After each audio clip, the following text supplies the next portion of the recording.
আরে বাহ, শহরের কোলাহল থেকে অনেকটাই দূরে, কি শান্ত পরিবেশ, জায়গাটা বেশ ভালো। সেই কোন ছোটবেলায় একবার বাবার সাথে এরকম পাড়াগাঁয়ে গিয়েছিলাম, আজ এতদিন পর আবার যাচ্ছি, কি যে ভালো লাগছে আমার। যেখানে বাড়িটা কিনেছি সে জায়গাটা আরও ভালো, খুব বড় আম বাগান, তার মধ্যে একটা পাকা দোতলা বাড়ি, আশপাশে আবার দুটো পুকুরও আছে। বাবু, আপনারা কি এখানে নতুন? আপনারা কি কোনো আম বাগানের বাড়িতে থাকবেন বলে বলছেন? হ্যাঁ, মানিকবাবুদের যে আম বাগান, সেই আম বাগানের বাড়িতেই আমরা ভাড়ায় থাকব। আসলে জায়গাটা কিছুদিন পর পুরোটাই কিনে নেব, তার আগে 2 মাস থেকে সব কিছু গুছিয়ে নেওয়া আর কি। এই কথা শুনে রিক্সা চালক রিক্সা চালানো থামিয়ে দিয়ে ভয়ে চমকে ওঠে। সর্বনাশ করেছি বাবু, আপনি কি পাগল হয়েছেন? ওই বাড়িতে কেউ থাকে না বাবু, জায়গাটা যে ভালো নয়। হ্যাঁ হ্যাঁ, সব শুনেছি, তবে ওইসবে আমরা বিশ্বাস করি না। শহরের মানুষ আপনারা বাবু, আপনাদের চোখের দেখা কিছু না হলে বিশ্বাস করেন না। আপনাদের এই এক রোগ। আপনারা বড়ই সাহসী, কিন্তু আমি ভালো কথা বলছি শুনুন, ওই বাড়িটা ভালো নয়, এই মানুষ গিলে খায়। কি বলছেন কি? মানুষ কি লেখায়? এ আবার কেমন কথা? নীলিমা ভয়ে ভয়ে তাকায় রিক্সা চালকের দিকে। লোকটি তখন বলে, প্রথমে মানিকবাবুর মেয়ে, তারপর মানিকবাবু নিজেই নিরুদ্দেশ হয়ে গেল, কেউ খুঁজে পেল না। বাবু এই জন্য ওই দিকটা সহজে কেউ যায় না। কয়েকটা পাড়ার ছেলে একবার আম কুড়াতে গেছিল ওই বাগানের ভেতরে। ওই বাড়ির পাশে একটা মরা ডোবা আছে, সেই ডোবাতে বাচ্চাটা পড়ে যায়। হঠাৎ করে কে পা ধরে টেনে নিয়ে যাচ্ছিল কে জানে, সব বাচ্চারা মিলে যেমন তেমন করে ওকে তুলে নিয়ে চলে আসে। তারপর থেকে ভয় আর ওপাশে কেউ যায় না। রাতের বেলা সব অদ্ভুত আওয়াজ পাওয়া যায় আম বাগান থেকে। আমিও শুনেছি রাতের বেলা ওখানে এসে আম চুরি করে অনেকেই, তারাই বদমাইশি করে হয়তো। ভূতে ভয় পাই না, কিন্তু চোর ডাকাতে ভীষণ ভয়। বোকা মেয়ে একটা, তুমি কি পাগল হলে নাকি? আমি তো সন্ধ্যের আগেই চলে আসবো, তুমি এত ভয় পেও না তো। আরে চলো চলো, তুমি থেমে যেও না, আমাদের ওখানে নিয়ে চলো, দেরি হয়ে যাচ্ছে। রিক্সা চালক আর কিছু বলল না। বড় পাঁচিল ঘেরা একটা জায়গায় নামিয়ে দিয়ে চলে যায় সেই চালক।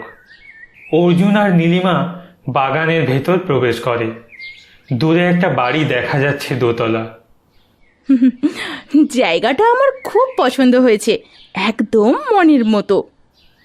নীলিমা আর অর্জুন ঘরের ভেতরে প্রবেশ করে। গ্রামের দিকে না এই একটাই জ্বালা, কারেন্ট চলে যাবে ঝড় বৃষ্টি হলে। ভাগ্যিস সঙ্গে মোমবাতি এনেছিলাম। চলো খেয়ে নেই, বুঝলে? বেশি রাত করবো না, আজকে একটু জার্নিও হয়েছে। অর্জুন আর নীলিমা খাবারের টেবিলে বসে খাওয়া শুরু করে।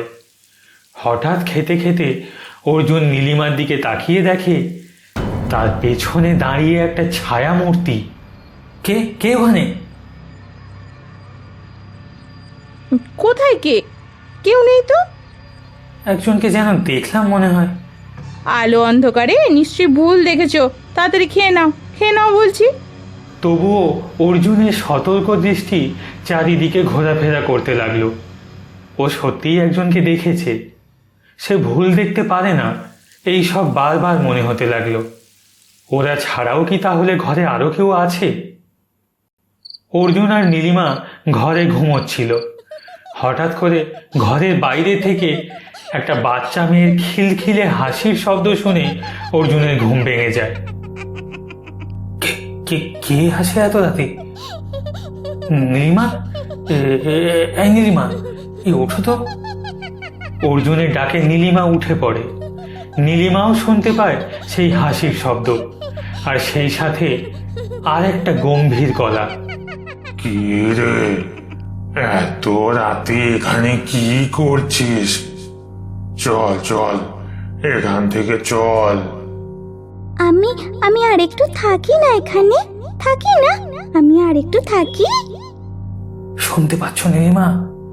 গলাটা শুনতে পাচ্ছ? আমি তো চারিদিকে লাগিয়ে দিয়েছি। তাহলে কে এলো বলো তো? ঘরের ভেতরে কি তবে চোর ঢুকলো? আরে না না, একটা বাচ্চা মেয়ের কণ্ঠ পাচ্ছি। চলো চলো গিয়ে দেখি চলো। অর্জুন আর নীলিমা ঘরের বাইরে বেরোতেই হঠাৎ করে দুটো ছায়া মূর্তিকে সরে যেতে দেখে অর্জুন।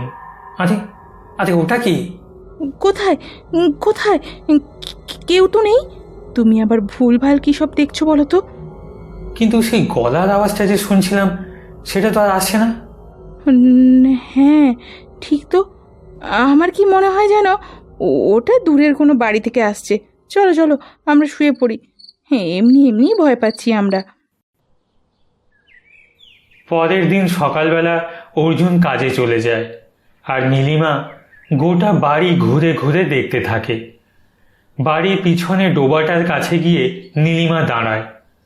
ডোবাতে অল্প একটু জল আছে আর চারিদিকে কচুরিপানা ভর্তি। নীলিমা পেছনে ফিরে বাড়ির দিকে এগোতে যাবে, হঠাৎ সেই সময় ডোবা থেকে একটা হাত বেরিয়ে নীলিমার পা ধরে টান দেয়। সাথে সাথে ডোবায় পড়ে যায় নীলিমা। আমাকে বাঁচাও, বাঁচাও আমাকে, আমাকে বাঁচাও, বাঁচাও আমাকে। একেই সে সাঁতার জানে না, তার উপরে এই ডোবাটার ভেতর থেকে কেউ যেন তার পা টেনে ধরে আছে। এমন সময় নীলিমা দেখতে পায় সামনে একটা বয়স্ক লোক এসে দাঁড়িয়েছে।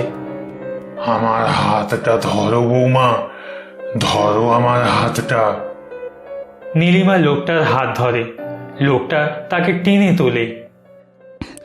অনেক অনেক ধন্যবাদ আপনাকে। আমি যে কিভাবে পড়ে গেলাম। নীলিমা লোকটার দিকে তাকিয়ে দেখে সেখানে কেউ নেই। এক্ষুনির মধ্যে লোকটা কোথায় গেল? নীলিমা সতর্ক দৃষ্টি চারিদিকে খুঁজতে থাকে সেই লোকটাকে, কিন্তু কোথাও কাউকে দেখতে পায় না।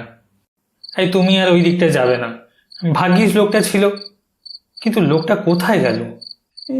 সেটাই তো আমিও বুঝতে পারছি না। নীলিমা কিছুক্ষণের মধ্যেই ঘুমিয়ে পড়ে। অর্জুন ঘরের মধ্যে পায়চারি করতে থাকে। তার কিছুতেই ঘুম আসছে না। কিছু একটা যেন অদ্ভুত জিনিস ঘটছে এই বাড়িটায়। জানালায় গিয়ে ডোবার দিকে তাকিয়ে থাকে অর্জুন। হঠাৎ করে অর্জুন খেয়াল করে ডোবার পাশে কেউ যেন একজন দাঁড়িয়ে আছে, হাত নেড়ে অর্জুনকে ডাকছে।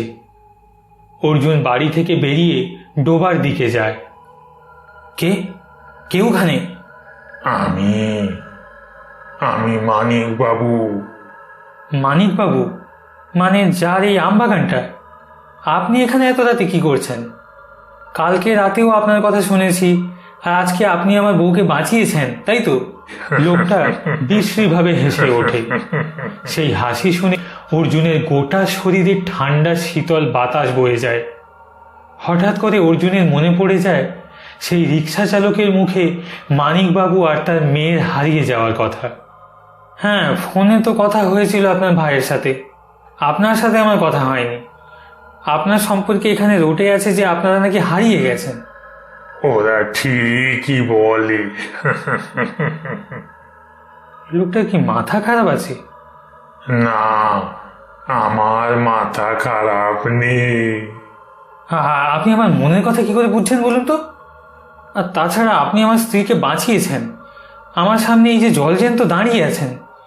লোকে মনে হয় জানে না যে আপনারা এই বাড়িতেই আছেন। অর্জুন কথা বলতে বলতে বাড়ির দিকে রওনা হবে, কিন্তু হঠাৎ করে ডোবার ভেতর থেকে একটা হাত বেরিয়ে অর্জুনের পা টেনে ধরে অর্জুনকে ফেলে দেয় ডোবার মধ্যে। বাঁচাও বাঁচাও আমাকে, বাঁচাও আমাকে, বাঁচাও বাঁচাও আমাকে, বাঁচাও।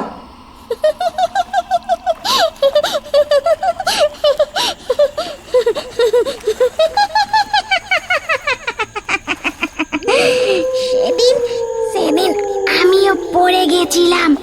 কাকুকে কত করে বললাম আমাকে তুলতে, কিন্তু কাকু তুললো না, আমাকে তুললো না কাকু। কি কি কি বলছো তুমি? কি বলছো? আমি আমি আমি কিছু বুঝতে পারছি না। তুমি ডোবার মধ্যে গেলে কি করে? এই যে মশাই, এই যে মশাই, আপনি আমাকে বাঁচান, বাঁচান আমাকে, আমাকে ধরে তুলুন। অর্জুন দেখে আস্তে আস্তে ডোবার মধ্যে থেকে সেই মেয়েটা এগিয়ে আসছে অর্জুনের দিকে। চোখ দুটো তার সাদা, গোটা শরীরে কাদা আর কচুরিপানা লেগে আছে। আমি তোমাকে বাঁচাবো কি করে বাবা? আমাকেও তো আমার ভাই মেরে এই পাঁকের জলে ফেলে দিয়েছিল। আমার দেহটা এখনো ওই ডোবার মধ্যেই আছে।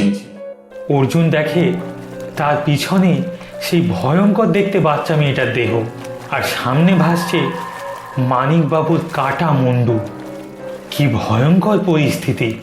তবুও অনেক কষ্টে অর্জুন ডোবার পাড়ে আসে।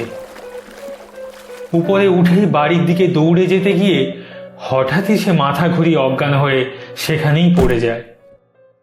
অনেক দিন ধরেই মানিক বাবুকে আর এই মা মরা বাচ্চা মেয়েটাকে খুঁজে পাওয়া যাচ্ছিল না। আজকের গিয়ে এই রহস্যের সমাধান হলো।